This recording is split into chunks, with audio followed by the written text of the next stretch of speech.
Subgroups were designed to make it easy to share content to multiple groups at once. When content is uploaded or something is updated in a main group, the same action will happen in all of the subgroups.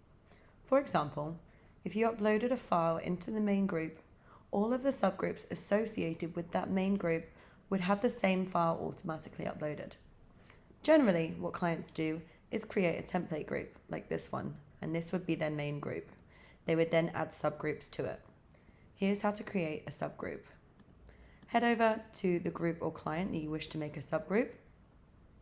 Select settings and then select this check mark here. This is a subgroup of.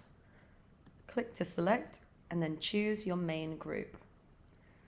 Press select, scroll down and click update. You can also add subgroups when creating a new client from scratch using this button and the same selection of the group.